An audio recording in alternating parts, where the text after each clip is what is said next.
Hello, Rajiv. Thank you so much for joining the internal communication series that I run on my blog. As you know, it's a long running series. I have a lot of thought leaders who kind of talk to me about their practices at their workplaces. So this is really meant for practitioners, students, academicians, anyone who wants to learn about the nuances of internal communications. So thank you once again for taking the time. Before we get started, it'll be great if you could quickly introduce yourself for our audience. Thank you, Anisu. I think great opportunity for me to be a part of that good, long, good list. And rather special thank you to you.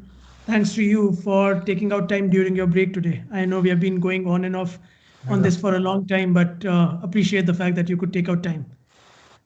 For introduction, I'm Rajiv. I am take care of internal communications for Oyo Hotels and Homes currently for its global operations. I started out as a journalist with Hindustan Times about 13, 14 years back. Nice. Did some work in the editorial page, books, book reviews, etc. And then eventually moved on to the corporate side. So Okay. been with different industries, different verticals, but different mandates of communication, but primarily and largely internal comms. That's where I sort of found my calling and stuck to it, and I kind Great. of enjoy doing it. So yeah, doing it now as well. Fantastic. So let me ask you, what's your definition or what do you understand by internal communications? So Aniso, I think if it were to be put in one line, I would say it's the oil that sort of runs the machinery. Hmm. Uh, you know, Internal comms has evolved even in the past 8 to 10 years that I've been a part of this space. It Hmm. has in fact evolved the most in the past year, given the Got it. fact that everyone started working remotely, Right. situations developed in a way that nobody had thought of. Right. Internal comms has actually the learning curve for internal communicators has also gone up. But Exactly. essentially, what it remains at its heart is the ability to keep the organization tightly together. And I Hmm. think that's the challenge as well as the opportunity that is there for internal communicators. Fantastic. And how does it get practiced in your organization? Because being in the hospitality industry, I mean, it's Yeah. obviously going to be unique and different. And what are some of the principles you all follow, for example? So yeah, I think some of the principles remain same. Employees, people everywhere, irrespective of the industry, I mean, they run by the same emotions and they have the same requirements. So I Right. think a couple of things that we prioritize and that have worked very well for us. Number one is always be on time. So Hmm. it's always employee first. Whatever we are trying to do, employees always get to know about it the first before we break it in the outside media. Or if it unfortunately happens in the outside media, then we go back to them on time, telling them, the whole story behind it. Got Because it. as you would know, these days it's easier to get one side of the information or one side of things, you know, reach you faster. So it's also Right. important to know about the other side of the story. So I think that Absolutely. is one. The other is given the fact that we are spread out in different regions and geographies, Hmm. different cultures, but important to ensure that we are talking in the same tone and same voice. So its Hmm. consistency is very important, especially now more than ever, Got because you it. don't want things to get lost in translation or difference in time zone. Right. So, or all things, other things considered. So yeah, that is there. I think the other aspect is rather than viewing internal comms only from one lens, we take a three pronged approach, which is Hmm. about leadership communication, which is also about organizational communication, keeping everyone informed, and also Hmm. the more important and the one that I'm really passionate about is putting the employees also as equal partners in the communication process. So those are the Fantastic. three yardsticks, I would say, or the three pillars that we follow for internal Great. comms. That's an excellent point. In fact, involving employees in the journey and the process is fantastic. If you could, share an example, of a campaign or initiative that you're personally proud of, and what was the challenge, what was the opportunity, what did you go do, to go about doing the campaign, and how did it have an impact? I think quite a few. I would just take two examples. I would say one before Oyo for an Hmm. organization which was very process oriented, which had the other side of the problem that typically communicators, internal comms people face. We had an Hmm. abundance of tools at hand, and we had to make Hmm. the best choice. Right. Typically, it's you have to find out the best one from the limited options you have. But over here, we had like a full buffet of tools, and we had to pick the best one out. So Got it. that entire process of, start picking out the best, trying it Mm, out with the region, uh, mm, seeing its pros and cons, evaluating its success factors, and then implementing it in a way right. that it actually became a case study for a global launch by different markets as well. So I think Mm, that was a very good project. The second one in Oyo currently, I think it's a campaign where it's an initiative where we feature employees who are high performing, and we do mm, it in a visual format. It's mm, though it's still email dependent, but we right. do it in like a magazine cover story, or the back page question and answer rapid Right. fire sort of a question thing. Nice. That is being received well because, of course, people get to see their own faces. The other Mm, people get to know more about them, even though you work together with, hundreds of people. You don't get to know beyond a point. And correct. also, I think now it's become reached a point where people want to get featured, and people look forward to getting it in their mailbox to read it. So yeah, those are a couple of instances. Fantastic. And if I could ask you, I mean, related to that, I mean, is there a way in which you'll measure the success of that particular campaign or initiative? The I think one of the easiest factors to do it is by the nominations that we get team members featured in that. So that's the easiest way to know that people are reading and people want to get featured.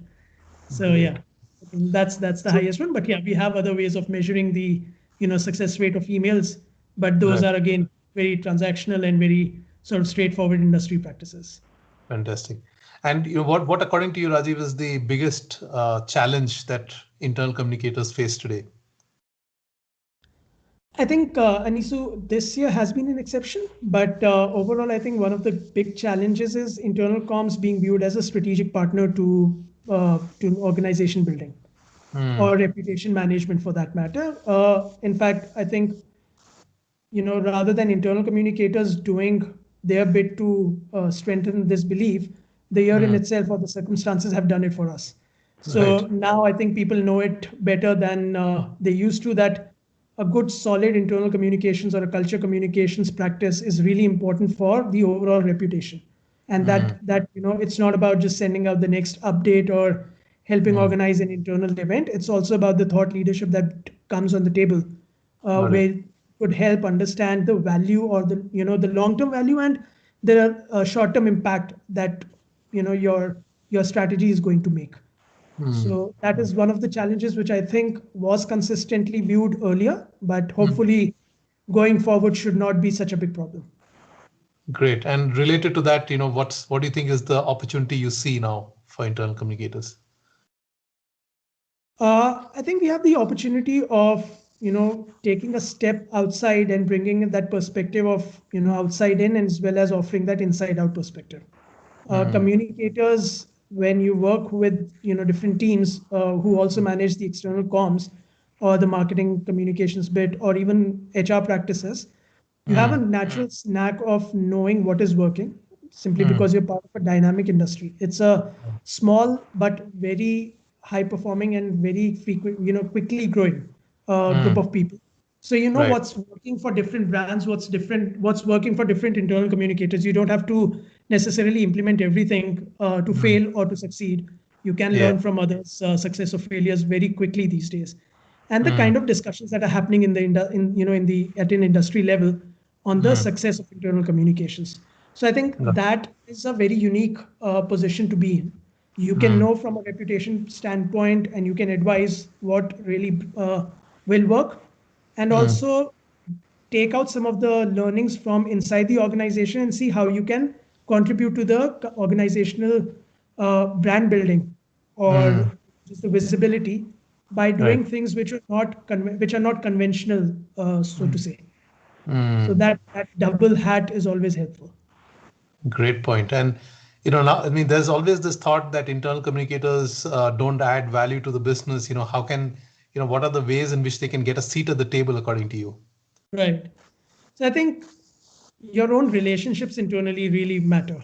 So I think you have to build that network of people Hmm. wherein you are, or you're listening as much as you are talking. Hmm. It's important for you to first understand everything, and then Right. go back to your homework, and then go back and say that these are the things that are going to help you make a admired trusted Mm, and respectable workplace. I think, mm, over the years, and this is something that I heard someone saying, that, culture communication is not the priority of, or the responsibility of just one group of or one team alone anymore. It's a agree. shared responsibility. I think internal comms really contributes to that, that particular domain. Right. So Great point. And so what do you think are some of the key skills that internal communicators need to have to be successful? I think passion, above all. You really need to be in that zone and tell yourself that this is what you want to do. Unless you're convinced yourself, you can't really do anything. You can't make good changes to the landscape. I Mm, think the other one is, you always need to be conscious of what you are bringing to the table. Uh, mm, from an organizational point of view, and also mm, from the employee side of things. mm, It's one set which usually, when it comes to reputation management, mm, typically does not have a very big say. mm. But I think as an internal comms professional, you have that opportunity to present their side of the story as well, right? Which is Right. where, when you talk about having employees as part of your internal comms strategy, that comes into play, right? Mm, Be it maybe it's the same thing, but getting their validation from them just adds mm, that, really nice layer of authenticity to the entire narrative, which you would otherwise take various ways to sell. mm, So I think that is there. Then I think, the other thing that I strongly believe in is strategy and execution go hand in hand. You mm, cannot be focused only on one thing. If you're not putting on the thinking hat, you mm. can't really go out there and, make that impact or move the needle. So I think Correct. both things have to, go hand in hand. It's also about, being very hands on. You can't just talk about things, and expect them to be get someone else to pick them and get them done. But Mm, if needed, you can just, get down and get things done very quickly. So that got is it. another one. I think, as I said, you have to be very social, and you have to form those relationships. You have to have that rapport with people, Mm, internally, which is very important. And I think the last thing is, just listen. I think mm. that takes care of a lot of things. Fantastic. And as a journalist yourself, I mean, don't you think writing as a skill is important? So writing again, Ani, so these days writing is not the only way to express, Mm, yourself, right? There mm, are new ways of doing it. Writing, of course, as goes without saying, communications professional, you can't have writing as a sort of, subsidiary or an optional thing. That is the yeah, first thing that you need to, but it's not the only thing these days that works. got it. So I would say writing, listening, reading, and also Mm, expressing, right? expressing, yeah. So That's a great point. different Yes. things. So, there are a lot of people, like you mentioned, internal comms is a growing area, and a lot of people want to make a mark and want to join this, growing domain. So, what's your advice for people who want to make a career in this space? I think just have the passion to first understand the landscape, and then Mm, take a very informed decision on whether you would want to be a part of it or not. mm, It's an easy mm, choice. I think it's not something you can force upon anyone. You should mm. not. It's something Right, that comes from within. right. It's essentially about, it. You may have a different, perception of what internal comms will be, but Mm, until you're well informed about what the space is, try your hand. If you don't like it, don't hesitate in changing gears. But if you mm. like being in it, then give yourself complete into the space. Got it. Got it. Yeah, it's a great piece of advice. Now with COVID-19 happening, and there's a whole lot of uncertainty around how things are operating. Now, what do Yeah. you think has changed for internal communications, or what do you think will change going forward because of this pandemic and associated issues that are cropping up? I think, as I said, that, the value of internal communications has only just been, highlighted in this Mm, crisis. One of the things I would definitely see happening more is more and more, internal connect sessions, mm, uh, which used to be happening in offices. And this is very tactical that, I'm saying, but I think it's mm, important to have internal communications play an integral role in, ensuring that those continue. mm, I think the focus on employee well-being, mm. and also the added element of empathy in the way you craft your messaging. Those are Right. two or three things that will happen in the short to medium term. Got it. Long term, I think the whole dimension of reputation charter, where Mm, internal comms will play a very big role and a seat at the table, as you said, mm. is something I foresee.